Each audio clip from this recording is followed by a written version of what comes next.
Hello guys, and glad to have you on board again today. We are going to do kind of a long shot today as we will record one of the rare videos of longer time frames perspective. So big disclaimer out there, no financial advice, you know the stuff. Basically, it's mostly talking about the fact that this video will probably be absolutely pointless for those of you who don't have investment portfolios or longer term stuff. So if you're just an intraday trader, you can basically just stop that video. Whatever's gonna come next should be none of your concern. Just stick to your short-term time frames and don't give a fuck about the rest. Anyway, for those of you who have investment portfolios or have available cash and intend to invest it within the next few weeks, months, or eventually years, this is the deal we want to talk about. So longer term time frames are definitely above what we generally do on those weekly updates in TradingView, in which we generally look at daily closes, 4-hour charts sometimes down to H1 time frames. All of the regular daily updates we make into this YouTube channel as well, in which we update the weekly plans looking at H4, H1 timeframes, updated signals. And here is the one we do a little once in a while because, of course, longer time frames takes longer time to exploit and put their signals on the charts. So I think now we should be doing another one of these videos. We generally do them as well near the New Year's Eve or when we switch to the next year. So we're probably going to be an update on January 2022. But I think today worth having a look at long-term charts because we're heading into Jackson Hole's comments and so on, and I definitely have been talking with a lot of my fellow traders. I'm talking about professional guys, okay, not the fancy YouTubers, whatever, real traders that I know and I can account for professional behaviors. We all, well, basically not all of us. There are, of course, some differences here and there. But despite the shaded gray area perspectives, we all tend to agree that something big is going to show up within the next few weeks, possibly even within the next few days. So we need to get prepared, as that's what every trader does. We do not react, we anticipate, and we act appropriately. So we just make sure we tune things in before, define our interventions areas, looking at the early signals to fine-tune our entries. Most of my fellow traders have started short selling as well on the market. We still look at early signals, so this is definitely not leverage position stuff. We're just definitely tasting temperature at that point. So that is for the basic statement. Now, why do we expect a big radical change into the financial sector to occur now? Because as of what I said into the yearly update, so back in January 2021, I had shared my multiple plans. Most of these basically just went pretty damn well. It's just that I've also mentioned back then that there would probably likely be just 1 or 2 swings for the entire year for those who were trading mid-term to long-term time frames. So I think now we're on the verge to see one of these swings, possibly a market top into the stock market, and we're going to talk about this. That doesn't mean the market will reverse, just means we're building an intermediate weekly swing. Okay, so these are all the topics we're going to talk about today, but I'm going to broadly scroll through every asset class in my portfolio or stuff I intend to put into this. So how am I going to manage these things? What this swing will change into the perspectives, which plans I shared back in 21 early trades that has gone well, those who worked, those who didn't, those who are still active now, which means I'm just waiting for validation or invalidation, those who have been invalidated, all of these stuff. Okay. So it's going to be long, probably 1 hour long, because there's plenty of stuff to talk about. Okay, let's get it started. First of all, the big center of the maze, yield curves and yield. So as of the COVID and pre-COVID, we had yield curve reversion, which means this is generally signaling an upcoming recession by the fact that professional risk managers who are handling risk management over yield curves decide that there is an impending short-term risk that outweighs the longer-term perspective, and that reverses the yield curve. So we've talked about that back in the days when it happened, in which I said there is huge danger to the fact that the 2-year yields has crossed the 10 years and that the short-term yield curves as well have reversed due to the fact that market participants cannot play against the Fed, who basically controls the larger end of the curve, basically anything that stands beyond 3 to 5 years yields, so 5, 10-year yields, 30-year yields. This is basically controlled by the Fed. The Fed also controls the very short-term end of the yield curve down to a few days, up to 14 days, due to repo operations. We're going to talk about this later into this video, so don't scare yourself out there, okay? The thing is that it's all about yields, because with all of us professionals have one very ugly type of sentence we always have in mind, that the bond market is the market you cannot cheat with. Still, that's one of the big lies, of course, because all of us true professionals know that started 2009, 2010, we basically have totally fucked this narrative because of huge market implication and distortions due to the introductions of QE. So, quantitative easing has basically totally fucked this assessment. So this was yet another paradigm, something that people thought would never change, but that was basically about to change anyway, because nothing is ever for granted in the market. So everyone thought yield curves couldn't be fucked up or messed up with, that any time a yield reversion will cause a recession and so on. And yet here we are today.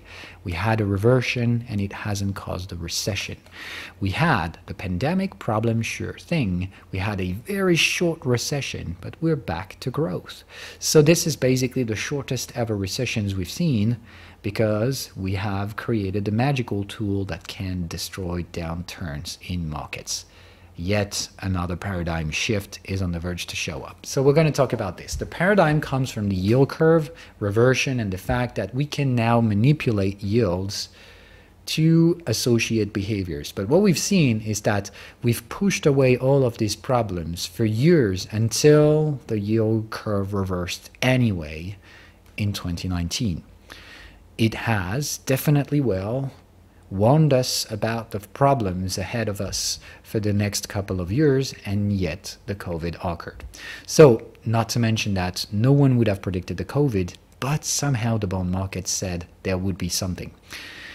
Of course, no one knew what it would be, but it showed up. Okay, so the after-COVID math has been very complicated to navigate because the paradigm is going to shift, but I never thought it would be lasting that long. So here we are, extended all 2021 long. We're now reaching the end of the perceivable paradigm shift, in which the supposedly endless monetary accommodation, QE, and lots of more advanced tools that the Fed has been teasing recently, all of this bullshit is probably going to terminate for multiple reasons. The first one is market participants are finally betting against the Fed. As we can see, no matter how hard the Fed tries to say that we're going to navigate these things peacefully, we're going to do it nice, we're going to do it slow, we're going to try getting out of monetary accommodation without getting hawkish. So this is this stupid dual narrative in which we basically let investors believe that we're going to be accommodative forever without being more accommodative. But still, COVID occurred, and this narrative totally fell apart, because what we've seen is that the immediate postponed reaction after the COVID has been flooding the market with money. So using the same old tools we said we won't be using anymore because they reached out the limited effect, and still we doubled down on it, creating more and more QE. And now we see the negative consequences. Let me show you something, okay? So this is the number one stuff people forget about because they very likely want to be into the narrative, okay? This is the usual paradigm shift. We've got something that is technically undisputable and that technically says this is going to happen, yet people don't give a fuck. This is the thing, okay? So this is no massive game changer. This is just something everyone is avoiding to talk about now. So I'm going to go real quick on explaining what this is. So this is, consider monetary policy accommodation or let's call it Fed's intervention in the markets, goes basically mostly through three ways. There are, of course, much more complex stuff happening, but I'm not going into the tiny details, okay? Just to understand the major actors, these are the ones. The first one is QE. QE is basically buying safe assets, government bonds, and so on, and giving money for this to those who give the contracts, okay? So as the Fed cannot buy and cannot lend money directly to the government emits bonds, banks buy those bonds, and then the central bank buy the bonds from the banks. This is as silly as it could be, but that's the world we live in. Okay, so that's the first intervention model, in which the banks buy the debt, and the debt is then bought by the Fed that gives fresh money to the debt holders. Okay. The second way this thing works is through repo agreements, the repo market. The repo market is basically quite the same things, but in a much shorter time frame scale.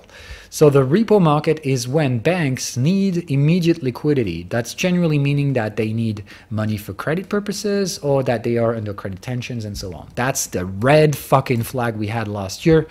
That, with the yield curve, I've always made it clear a big fucking shit is going to happen, yet no one listened to me back then, and the COVID showed up. Back then, the narrative was, man, just shut the fuck up, the market's gonna go up, and so on. We've seen where this end up. So we had a huge problem with the repo market, then came the COVID crisis that you can see with those two spikes, which means there's definitely be a need for liquidity into the market participants, okay, need for short-term liquidity to avoid making defaults or so on, to keep the open trades and arbitrages. We just needed a bit of money. So the money has been lent immediately by the Fed on short-term perspective, as well as seriously increasing the amounts of QE. So at that point, the market was literally flooded with money. They could have money on a day-to-day basis through the repo agreements. They could have longer time frame money by giving the bonds, every of their bonds, to the Fed to the pace of $120 billion minimum per month. So this was really hell of a big money we were talking about. Okay, so heavy amounts of liquidity at disposal for market participants.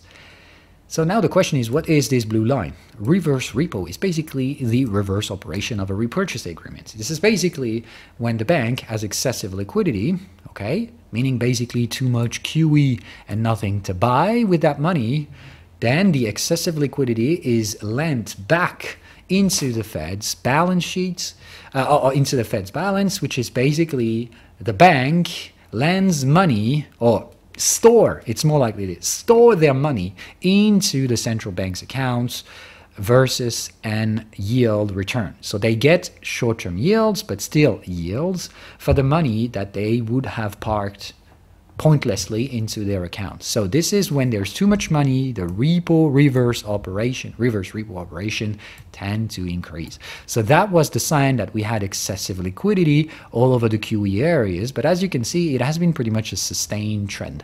Now here is what happened throughout the latest few months. This just basically started in May of this year. May, if you remember, is the time in which you see me starting to say we have a problem of liquidity. We have too much liquidity, the market is going to spit it out. Despite that, whatever happened, it's just that we've put the market in a hold, we short sold volatility, took the 120 billion a month to do what? To do absolutely nothing, because the only thing the banks have done so far is accumulating the liquidity. Making short-term bets, of course, lots of these things have been going on that has been propping up the market. Not me to say that the smart money managers are just not buying anything. They are buying a few things, but they are mostly taking the cash to do nothing but to just give it back to the Fed.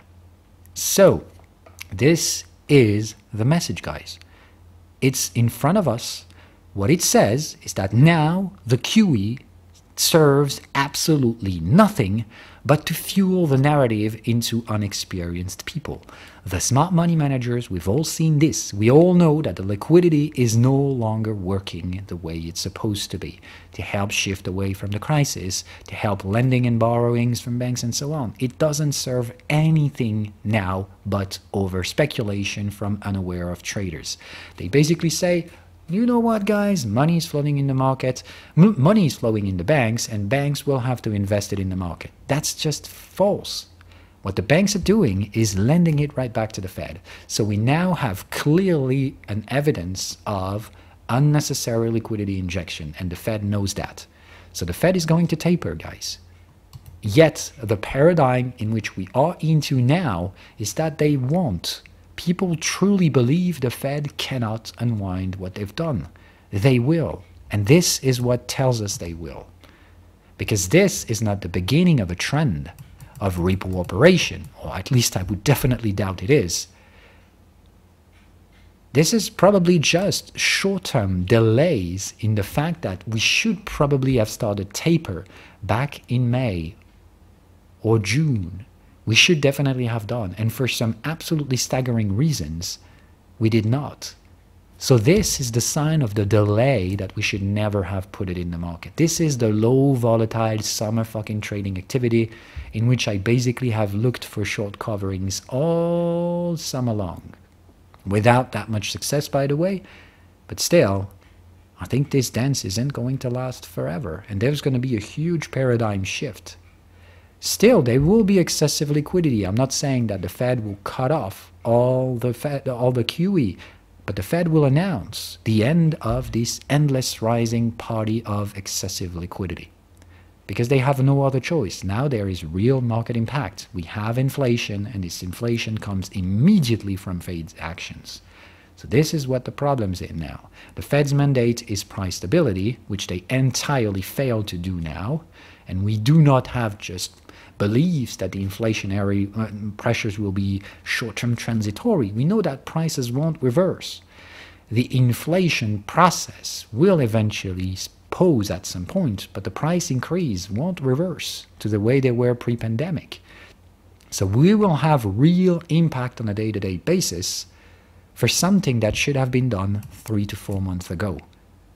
And this will have consequences. That means the market has rallied all along what's been done since May for bad reasons, on beliefs, on false beliefs. So that's the reason why I've always maintained that every liquidity injected in the market since May is probably going to be rolled back. So I'm not buying anything into the stock market unless we reverse back to May's levels, because everything that's been done in between is a paradigm, is not value. Why have I been looking at 10-year yields? Because I think that 10-year yields will very likely send the signal. Okay? 10-year yields are going to reverse to the mean because, of course, if the Fed starts to taper, that means this is the end. We are going to start breaking resistances in the future on yields. When I say breaking resistances, the last resistance is at 3.22. That doesn't mean we're going to do this in a couple of weeks. It certainly isn't going to happen that fast. Or we would need an external catalyst to do such a thing, and we're not going to bet on this. But the bullish cycle has started. Yields will rise, and that's not a fantasy, that's a reality.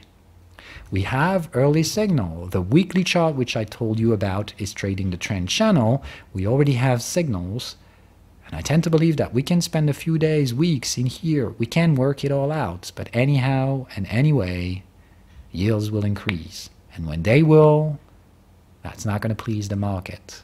Like I said, increasing yield will send the message that the party is not necessarily over, but that the end is coming. That's the endless increase of monetary accommodation isn't the new model. The new model will be winding it out step by step. It's not going to end. We're going to wind it down, which means the increased expectation will be unmet. So the market upside pace is going to stop. I never said the market will reverse and go down. I said the market's pace is going to change.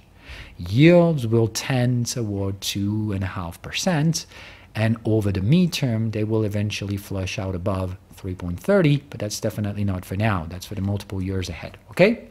So yields increase will be the confirmation that I was right. Of course, if yields ever succeeds breaking below 1%, means I'm false. I've gone wrong, which I do not believe because, of course, market participants tend to support my narrative now. They're increasing yields, and dollar is reversing. So we'll see all about that. That's another set of confirmation for me. Bullish yields, bearish dollar, because that will say that I was right saying the market will go for stagflation. Stagflation isn't the end of the world. It's just basically a reduced level of growth, but still growing economy. We're not in recessions when we're in stagflation. It's just we have average returns over their investments. So that's also confirming what I think, that we need to change pace for the stock market, that we're going to terminate with the 15 to 20% year returns on the S&P 500 back to the more average values of 5%. So limited growth on the market because of limited growth in the real life, but still growth. So don't go for the bear market narrative. That's stupid. If we do have deep pullbacks and panic market participants, we need to buy their shit. Okay? That's the reality. QE will still be there. We're just going to slow it down. Okay, though stagflation, what it is, what are the other factors I would like to see to confirm that I am the right narrative? Normally, stagflation means increased government intervention, lower monetary intervention, because the inflation narrative will shift from the monetary basis to the fiscal side, but that was more like a right-wing type of things. That's what the Trump administration has been doing, fiscal stimulus and so on. The Democratic approach is most likely going to be exactly what they've done so far, which is fiscal spending, okay, so taxing the rich and companies and redistributing, mostly targeted to poor sides of the economy. So they will target healthcare coverings, healthcare insurance benefits, all of these things. This is what they'll do, and they're going to pick on the richest pockets by taxing rich corporations like the big techs and so on, okay? So that's what the Democratic Party is likely going to do. Which means the paradigm shift isn't going to be a 180-degree reverse. It's just going to be a 90-degree angle, which means the money will still endlessly flow into the economy, just not the way it did before. It was purely monetary-based accommodation back then. Now it's going to be mostly government spending driven. The monetary policy will likely shift away from the equation slowly but steadily, and as soon as the market will get the message, they will start shifting the narrative toward government spending. The market will move according to what the government will tell where to go. When the market will anticipate a new bill, for example, going into the energy sector supports, I don't know, hydrogens, whatever, this is where the money will flow in. And that's probably what I expect it to come. Like I said, in my further investments, I will definitely look at this. My next targeted sector will be healthcare, because I think that the next bill is going to be for healthcare, which means money will flow into this sector, and I definitely want to take part of it. What I think the market will obviously let go of is probably the big techs, because the thing is that this bill has been financed by debt and a little bit of cryptocurrency taxation, by the way.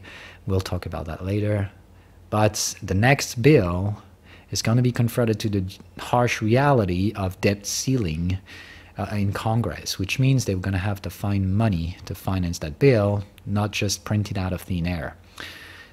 And that means we're very likely going to have to taxate the rich people in the US, and most importantly the rich corporations, because this is where the money is parked and not used. So yeah, the government's going to pick the money into Apple's, Amazon's, Google's, whatever. They're going to create new taxation plans that's going to reduce margins for those companies. I'm not saying that they will collapse and so on. I'm just saying they will have reduced margins due to increased taxation, not just in the US, but worldwide.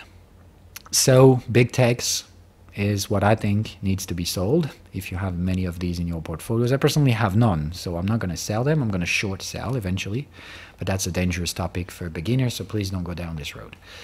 I'm going to buy big techs when they will retrace down to some interesting supports. Apple, bare minimum 110 for a first call, and that would just be for a dead cat bounce, I guess. Buyable entries close to this moving average will increase over time, of course, and I expect mid next year, or possibly later than that, like something like $80, $60. The $60 to $80 area is where I like to buy Apple. I'll adjust accordingly because this is time dependent. Pretty much the same thing goes for Amazon. I'm buying the latest 2019 supports. Okay, this is just excessive paradigm shift liquidity, unsustainable revenue growth.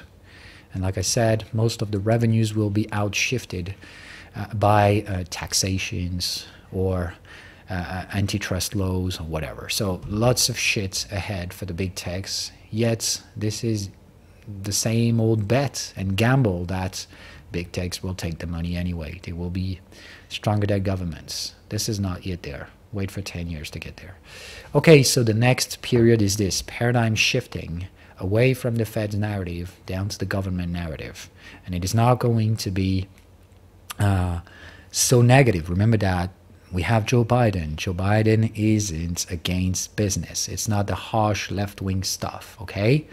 But still, the message will be sent for the market to readjust, and I think it's already have been done, okay? What matters now for the Biden administration is the wealth gap and healthcare insurance, okay? So these are the next narrative for the next bills to come, okay?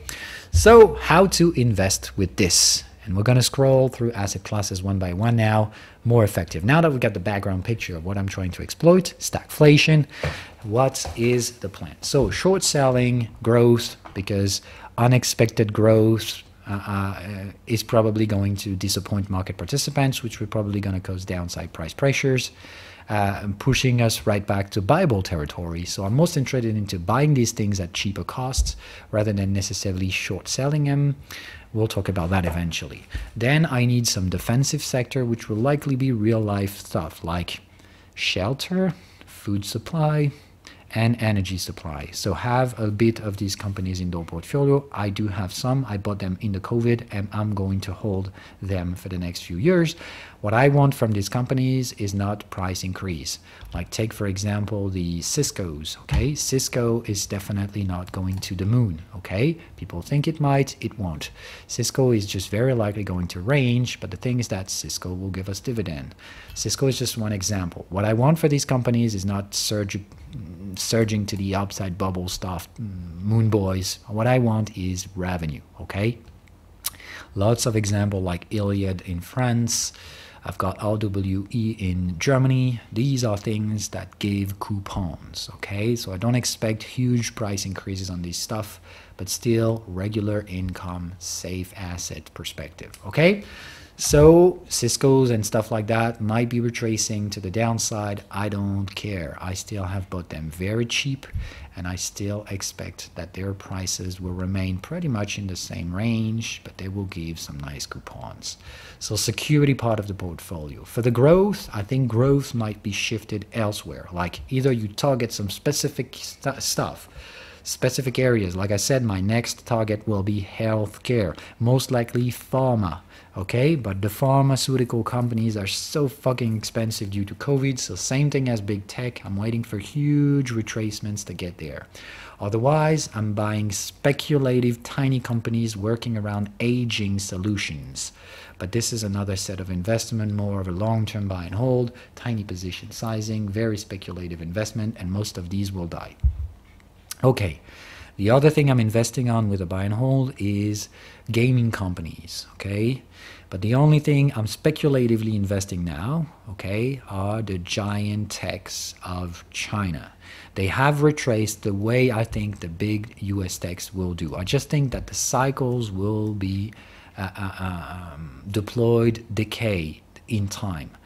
Whatever happened into China recently with the crackdown on big tech is exactly what I think is on the verge to come for big techs in the US. Retracing to some supports, offering some viable, attractive prices. Of course, this will look like falling knives, so you will likely not get the cheapest price, but who gives a fuck? You've got attractive prices on big company, and what I just did buying the giant tech sector in the US, in China, is exactly what I expect to do in the next quarters when I think inevitably US will follow accordingly. China has been the first to crack down on big tech. Don't get me wrong, US is coming.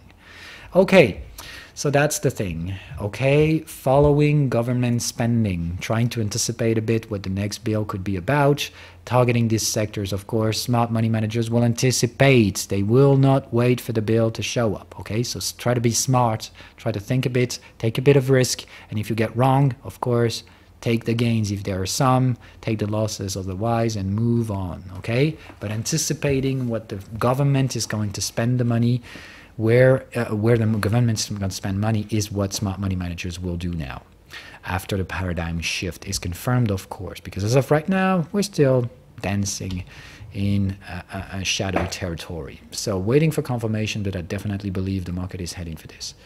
Okay, so now what's next for precious metals? To be honest, I think in a stagflation environment, precious metals should be rising due to the inflationary basis pressure, the basis price. The dollar reducing means the dollar price of silver will increase. Now, is it going to increase to the moon? I think possibly, but there is going to be a tough area to cross first, because remember that we are in third range boundary territory for the monthly charts. So all of these areas will be tested. I got them, don't know if they're going to be resistant. I think an average price for silver will be $30. So I estimate that we will double down this ridge to the upside, possibly going right up to 35, 36. Heading into this area, big risk management is going to be performed for me, possibly like 50 to 60% profit taking. And eventually, if we head to massive inflation, out of control inflation, then eventually these things will surge to all-time highs and go out of control. But I doubt we'll get overinflation in the US. Like I said, stagflation isn't out of control inflation. It's definitely different. Okay, so in that perspective, I expect silver to provide some nice gain. I mean, going from $23 right to 36 is going to be a nice gain in a market, stock market, that won't provide more than 5% bulk return if you buy S&P 500. Okay, so if you want growth into stocks, you're going to have to go into individual stocks and take some risks. If you do it well, you're going to get some money. If you do it bad, you're going to be blank, okay, flat. You're basically just not going to outperform the S&P 500 with a raw 5% return. But still, 5% is better than nothing. It's still better than risk taking and losing it all if you use leverage. Don't do it, okay, please. No too much leverage. So next, WTI. What do I think about this big boy? My plan for 2021 was to buy, and I've been stupid enough to short sell in order to buy, which led me into short sell in the 60 area, and I still have those trades, and I don't even know if I'm going to be able to profit from these trades, but it's been a very bad situation for me. I should never have done this. I'm not a perfect person, but I've done some shitty stuff out there by selling this area. So lucky me if I can get some gains. I think I could possibly get some, but it's still speculative. I've reinforced the position very, very tinily out there, which means I might have something like an average price in the year, and I'm pretty much flat at the moment. So hoping to get some gains, and we'll see. My buyable areas and my plan for the weeks and month ahead for WTI is going to short sell anytime we break above 80, buy anytime we drop below the moving average. So it's going to be moving average support, okay? And anytime we try to cross the resistance, we're going to fail. And I think we're going to oscillate between the two. How volatile, I don't know. But I just think that we're going to settle there for possibly 3 to 4 quarters. So I think possibly right by next year's same time, I think we'll still be into the nearby area of this thing. I know a lot of people target prices over $100. Yeah, I think we'll eventually get there if we got over inflation, but I don't think we will get such a thing. I think we'll get core basis inflation, which means something like 5-6% increase on price year over year, which means take this average price and figure that 1 year from now it will be 5% higher. Okay, so stop the moon boy fucking stuff. 5% increase prices of oil is barely visible into this weekly chart, yet people target some fancy shitty stuff. Stop the moon boys. Delete these guys from your followings. Start thinking differently. Whatever happened throughout the latest few years is just out of ordinary. The Trump era has been fueling fire, or fueling gasoline into a fire. It has been stupidly overheating the economy. Came the consequences of a reversed yield curve and then the shit that hit the fan. Now that we are over liquidated in the market, we're going to have to taper, and that's not going to please the dumb market participants. They're going to react. They're possibly going to sell everything, do some stupid bullshit, Yet, let them do it. Don't be dumb and don't try to anticipate the dumb behaviors. Just navigate them. When they sell stupid prices, buy them out and patient wait for the market to rebound. Don't try to catch the bottom. Don't be dumb enough to try buying the perfect price. Just buy some nice price. Try to have a plan. And don't buy with leverage and be patient, okay? The narrative for the bear market is absolute bullshit. Okay, next, VIX. This is the center of the maze. When is the VIX going to hit the 56 level? Will it do it? I'm sorry to say it, we will. It's inevitable. It's just a matter of time. And the question mark here is, how are we going to navigate the paradigm shift? Is it going to be done with a single huge retracement in the S&P 500? When I say huge, I'm not saying bear market territory. I'm just saying 15-20% at best. There could be some lower shadow candles due to some speculative stupid behaviors like the dumb money, short selling or buying the dips with leverage. I don't know. There can be some negative side effects that can amplify downside potential in the short run, but value isn't expected to reverse violently. We're just going to retrace back to more valuable levels. Okay, so worst case scenario, VIX hits the 56 level. The paradigm shift is settled, and then we go for a recovery trade. Okay, still we're not going to go back to these levels. Okay, volatility will rapidly shift down. Okay, and we'll see all about that. That's my plan A. At least I'm open for the possibility of a single straight line bear market shift, bear market pressures due to excessive speculation on the paradigm. The fact that the paradigm will never shift, well, it will. Like I showed you the previous chart with the repo operation, the message is there. It's not hidden. It's plain sight. It's public. Every professional knows, yet every stupid trader tries to avoid it. It's as silly as it is, okay? So the wake-up call might be dangerous. That doesn't mean it necessarily will. That just means it possibly could, okay? So get prepared for potential volatility without trying to gamble on volatility, okay? But the market downturn is expected now. Just God knows how violent it could be. So either slow rotation, one by one assets deteriorate prices, or we do it bulk with a stupid volatile paradigm shift of psychological mismanagement and stuff like that. Okay, so now we have settled halfway through. Let's talk about cryptocurrencies then, okay? So if we've assessed the fact that commodities will likely rise but range first because the inflation was transitory, it definitely was, which means inflation pressures will stop and reactivate when the paradigm shift will be done, which means now that Fed will send the message, inflation will cool down. But as next bills will come from the government, inflation will start again, but specifically targeted into the areas in which government spendings will be targeted. So if we go healthcare, healthcare prices will rise, inflation, okay? Healthcare companies will make more profits and so on, okay? You get the point, okay? Go where the money will go and try to anticipate it if you want to risk take. Okay, next, cryptocurrencies. What do you think smart money managers will do with cryptocurrencies in a context in which we switch off, possibly, or we start to switch off from Fed control? Okay, the Fed will still have control. Like I said, QE will still be there. They will likely not rise interest rates next year. They would just talk about the fact that they'll eventually talk about rising interest rates, but they never will. The tapering will effectively go in, but there will still be QE. It's just that out of the 120 billions we have now, we're possibly going to retrace right back to our average $30 billion a month stuff. Still, the market is not going to like that. But this is what it's going to be about. QE is still going to be there, very likely. Interest rates will remain very low because we can't rise them. If we rise them, we're going to have repo operation demand, which means the market will need liquidity and the Fed will have to provide that liquidity another way. If QE stops, then repo operation will take over, and repo operations are far more dangerous stuff. So we shouldn't be doing this, okay? So QE is still required and won't wind away. It's just going to reduce the pace. Low interest rates are necessary as well, okay? But as the Fed will have to remain accommodative forever, which means the basic standards of inflation will still be there within the next few years. The below 2% inflation is a narrative that simply won't exist in the future. No one will believe it. The smart money does not believe it. So they will rise interest rates.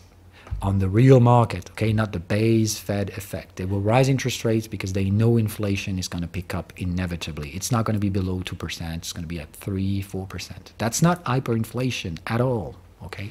It's definitely not that bad.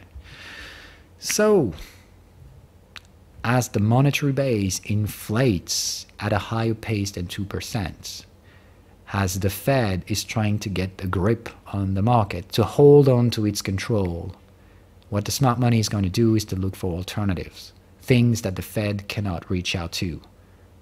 Congratulations, guys. Cryptocurrency is served on a silver platter. Okay, this is new tech, innovative tech, revolutionary technology. This is no bullshit tulip stuff, whatever. Some people call it a bubble. It's not. It's just a revolutionary technology that is far more efficient than centralized governments and governance. So yes, the financial sector, at least the smart portion of the financial sector, is already adapting. It's already buying cryptocurrencies. It's not a myth. It's a reality. So the financial sector will readjust. Like I said, it's not going to be the fantasy dreams of Satoshi Nakamoto that's going to drive the future. It's going to be an in-between stuff between the old game of financial cheaters at Wall Street and the new game of a more decentralized, less centralized decision process. It's going to be better, of course, but it's not going to be the fancy dreams of Satoshi's white paper. Okay? So reality is always going to be in between. But still, there's one thing I'm sure about. Cryptocurrencies are going to grind their way up. It's just the beginning of adoption. We're not nearly mainstream adopted now. 2% people might be having cryptocurrencies now. I think next cycle, 2 to 3 years, is going to drive us right up to 30%. So massive adoption still down the corner. Do I believe cryptocurrencies will go down? Let me be honest. I think they're just going to keep rising and rising and rising within the next few years. There's probably going to be a risk area around $5 trillion market cap of cryptocurrencies. Increased regulation, increased taxation is what's on the verge to come by next year. Possibly earlier than that, but to be honest, we might have announcements in September and October, but I doubt we'll get immediate effect. So possibly these things won't be effective until at least next year, which I think is where we're going to have to digest, possibly range a bit. But anyhow and anyway, I still target the $10 trillion mark for the crypto market, and that's just a basic standard valuation model.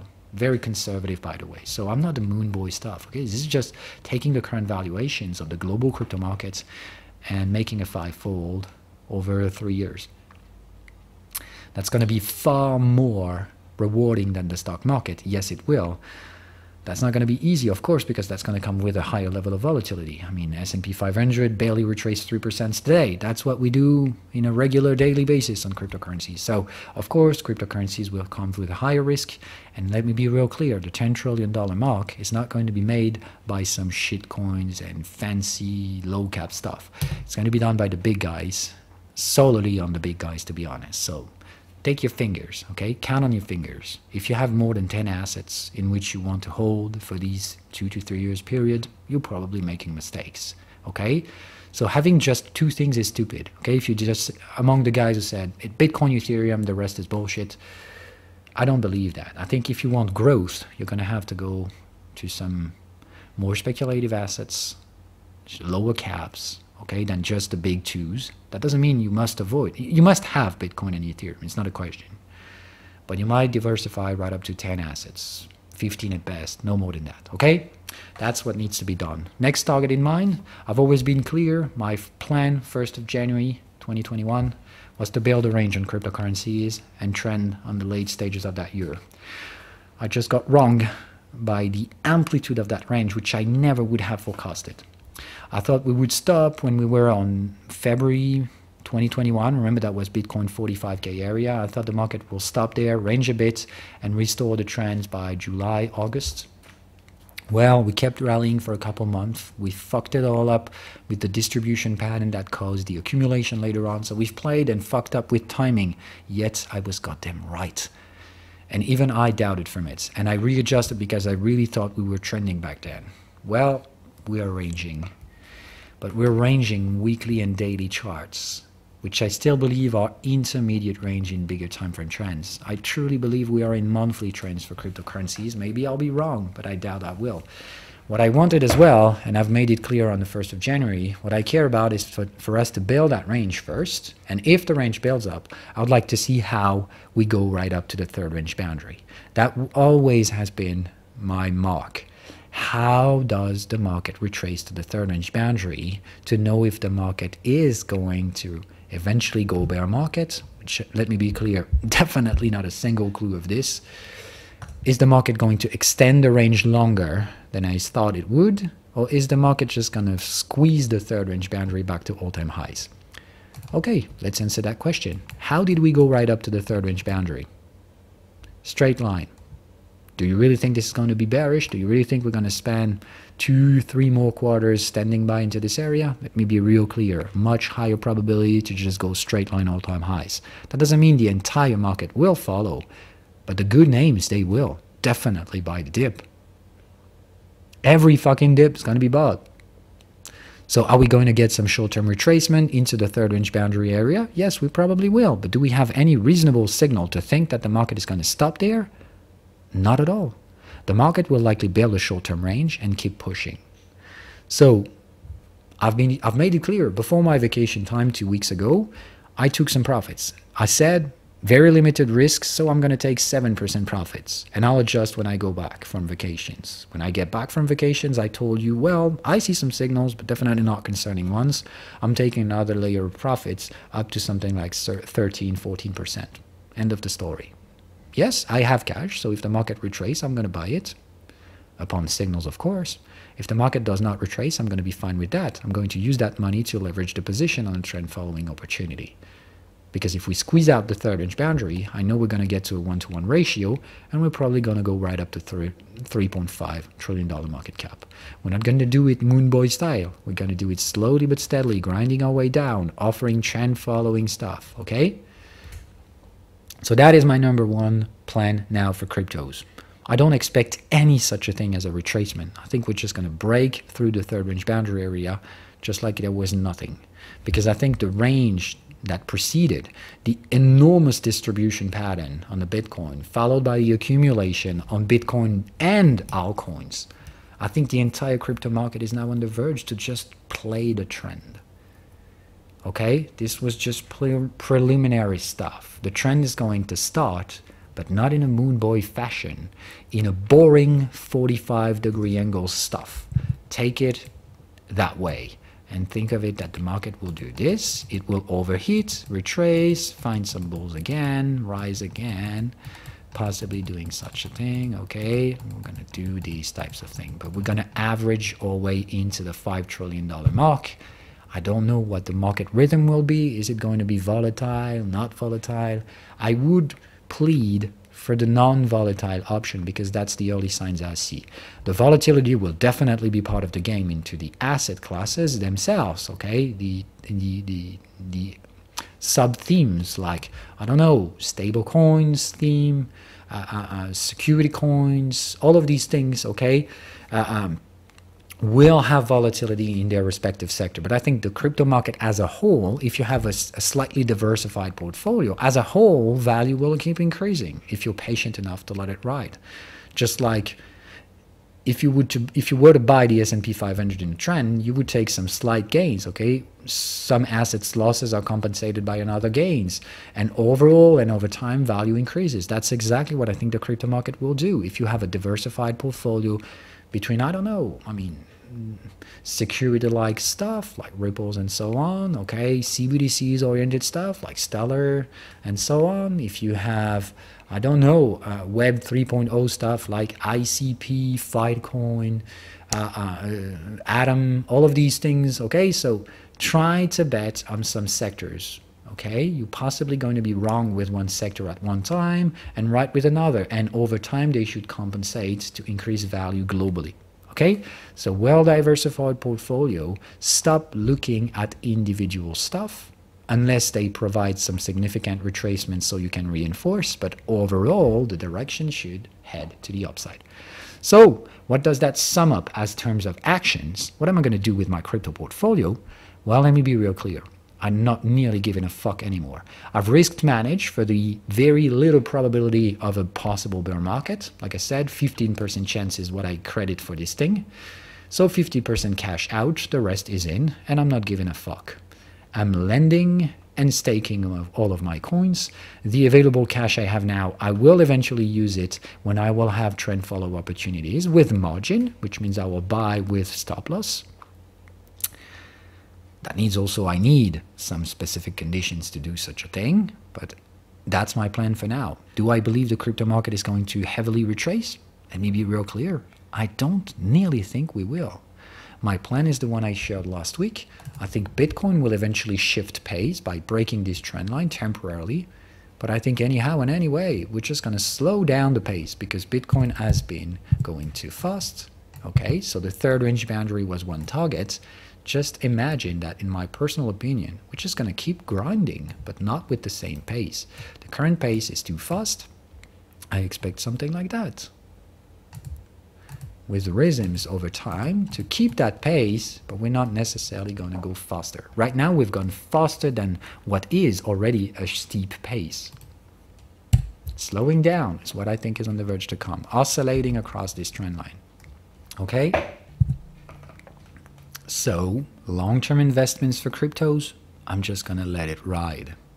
The downside potential will be compensated by the safe revenues I get from staking or validating 2.0 Ethereums and so on. I'm going to get passive income because anyhow and anyway, I think these assets' value will increase over time, which means I can barely see what's going to happen in the short term at the moment. But if the volatility remains subdued, that will be a sign of confidence for me that the smart money managers are definitely buying. They're diversifying because that's the world we live in now. We have a problem. Remember what we said earlier, smart money managers looks at the way out of the Fed's control and the government's regulation. They want independence.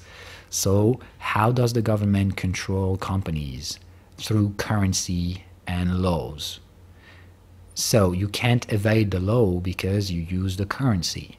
So by diversifying your currency basis, okay, some of your benefits won't be transferred to dollar anymore. I might be holding some other currencies or eventually cryptocurrencies which have no borders and no one to control them. So yes, definitely companies, corporations like Bitcoin, and they will get into this, if not already, slowly but steadily. So the demand pressure is to the upside. Okay? Now for altcoins. What could be altcoins for institutionals and companies? Well, think of it that way. The Fed has nearly bought every bond in circulation. Bonds were basically the safe recurring coupons, either for individual investors, wealthy individuals, or companies that were holding some bonds, safe bonds, to get safe returns, safe cash. Okay, this is where they park the cash. So now that there is no longer an option because the yield are pressured to the downside to avoid the credit bubble to explode, where do we get some safe returns? Well, the crypto market offers such a thing. There is just, of course, a bit of volatility on price, but cryptocurrencies and specifically staking, proof-of-stake cryptocurrencies, do provide recurring rewards. And that is something I think even corporations will like. Because don't forget that today, big corporations make a lot of their money from their financial services by lending money to other companies for interest rates.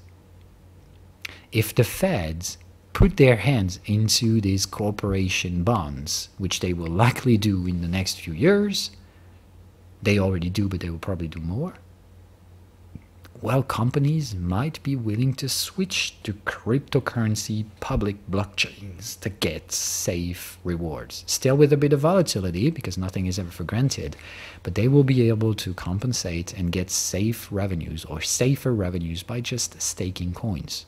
They will have to arbitrage prices, okay? The volatility can be arbitraged.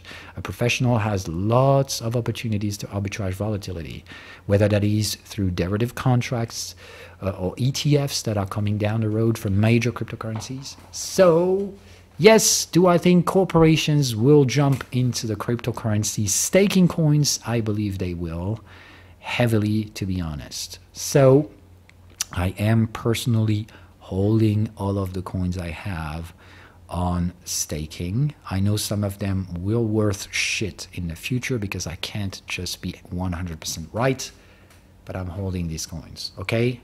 So the 10 to 15% profit taking I've made on cryptocurrency is the last profit taking I will make into this area. Until further notice, of course, if the situation is changing, I will adjust. But as of right now, I just think we're going for all-time highs. Not necessarily now. We might be ranging for a couple of months, but I don't think the bearish narrative will ever set up. A bit of volatility, possibly, yes. But anyhow and anyway, I think we'll go up. And I think most market participants knows that. That's also the reason why time is beneficiary for us in cryptocurrency. So the only problem is how people will be able to manage time. We all want prices to go up because that's more pleasant than the opposite. You're going to have to be able to like prices being flat eventually retrace a bit. But I don't nearly think we're going to retrace to attractive prices. So those who think that they've missed a shot back then, but they will have a retracement, I think this is a dream. We'll likely not get retracements. But does that mean we're going to surge and accelerate to the pace we've seen previously? I don't think we will. Okay? Seesaw activity onto the altcoins, but a global crypto market should be bullish anyway. If you lock on the right coins, okay, those who are in the top 20, top 50 at best, but don't go anywhere beyond. If you go beyond, that means you really have deep dive into the project, so make sure this is not bullshit, empty stuff, okay? The crypto market is globally in a growth bubble manner, which means there will be lots of shitty projects that looks great on the paper, but they are backed by nothing behind, okay? So unless you have the necessary competence to go for venture capitalism and so on, I would say just diversify the portfolio and let it go. Be patient and risk manage through staking rewards. Instead of taking your coins into a speculative account, trying to buy, sell, sell, buy, sell, say, buy, using leverage and so on, just buy cash, take staking rewards, and let the time do the job. Don't expect 20x returns out of current prices. Like we stated, maximum 5x is what you can exploit, okay? Don't go anywhere beyond that. That means some of your assets will just double. Some of your assets might be going tenfolds, but on the overall, don't expect more than 5x, okay? And that is quite bullish though, but this is nothing compared to the Moon Boy's predictions, okay? So try to remain rational. Some assets will underperform. Specifically, Bitcoin is not likely going to make 5 folds, in my opinion. But still, that's a topic for another day. All right? So that's what I'm going to be doing now. Looking at dropping indices due to tech retracements. And as they wait a lot, I am cautious with psychological mismanagements from the public. I am going to target some sector which I think the government spending could be targeted to. I am going to let go with my cryptocurrencies, not buying anymore, not selling anymore. I eventually will buy trend follow opportunity a little once in a while and rapidly profit take. I am buying silver, both physical and paper silver. I will risk manage in the $35 area. I'm not buying gold because I think silver will be more attractive. Maybe I'll be wrong. I will buy WTI anytime it drops below the moving average on the weekly time frame reference, which means this is a quarterly 20-period moving average for those who don't have indicators. And I'm going to take profits anytime we go above $80 a barrel. I'm buying yields, though I'm short selling bonds. And I am shorting the dollar by buying major currencies against it. So I'm short selling USD GPY, eventually looking at buying GBP USD, but not now. I'm still buying euro dollar and looking at reinforcing it sooner rather than later. But right now, my current stance is on USD GPY, which is dealing with an interesting speculative area. Okay, buying techs when they will have retraced significantly enough. And that's pretty much all about it. That's what I'll do for the next quarters on my midterm to long-term portfolio adjustments. Bye guys, I hope you've learned quite some things. And once again, don't copy, but learn about the process, okay? The mechanics, how do I do these things, why, and so on. I adapt to my plan, which I think is going to be stagflation. If I end up being wrong, or if I see contradictory signals, I'll readjust. But as of right now, this is my plan, and early activity tends to confirm these. So I'll keep it going as long as necessary. Bye guys.